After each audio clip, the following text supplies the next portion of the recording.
Let me start off with please don't crucify me or come at me for this one. I know you may hate me, but hear me out, okay? Welcome back, Mafia. Let's just start off with I'm sorry, okay? Today we are going to take a look at the original Mario Brothers game for the NES and discussing who is the true villain in the OG franchise. Many people, as we all know, say it is probably Bowser, or at least that's what they want you to think. I have even heard many theories state that Luigi is a villain because of his jealousy towards his brother Mario. Please don't attack me for the way I say Mario's name either. It's a Brooklyn, New York accent thing. I'm sorry. I am here today to tell you that the real villain, guys, of the franchise is actually Toad. Yes, the Toad, the little mushroom guy with the mushroom cap hat. I have a lot of reasons behind this, but the most prominent one being that Toad is the only one in the Mushroom Kingdom who was not transformed when Bowser cast his magic and changed all the villagers of the Mushroom Kingdom into blocks inside.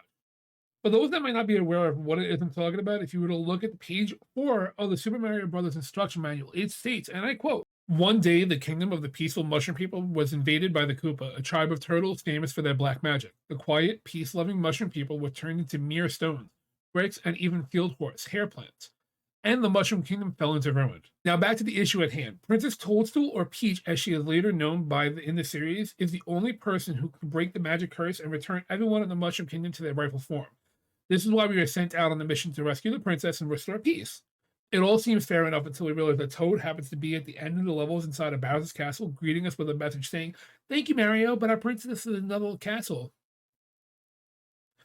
How is it that you are the only one who is giving me this information, Toad? Why aren't you also a block somewhere in the world?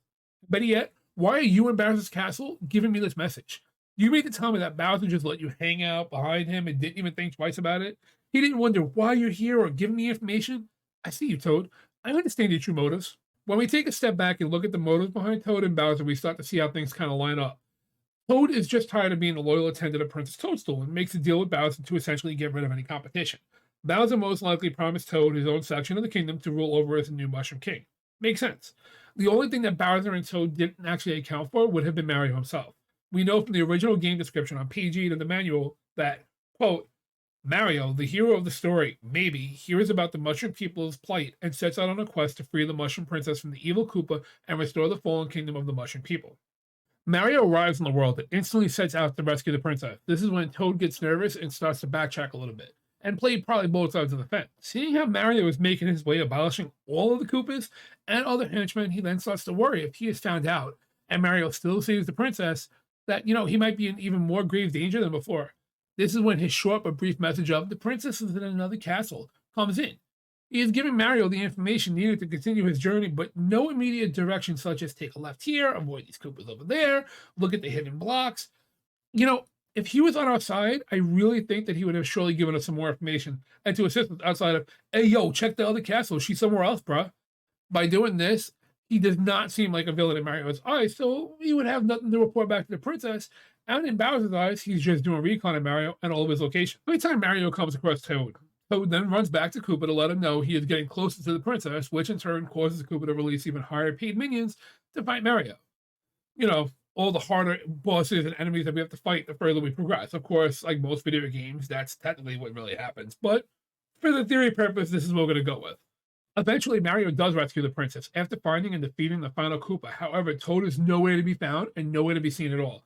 I don't know about anyone else, but for someone who is at the end of every castle telling us, oh, just keep going, and now when I finally get victory, you're nowhere to be seen at all, that sounds like something a true villain would do. So now I leave the question to you. Do you think that Toad is sus, or do you think it's somebody else that might be actually the true villain? Or do you really think that it is Bowser is the real villain all along? Make sure you leave a comment down below and let me know what you think. Hit that like button, hit that subscribe button.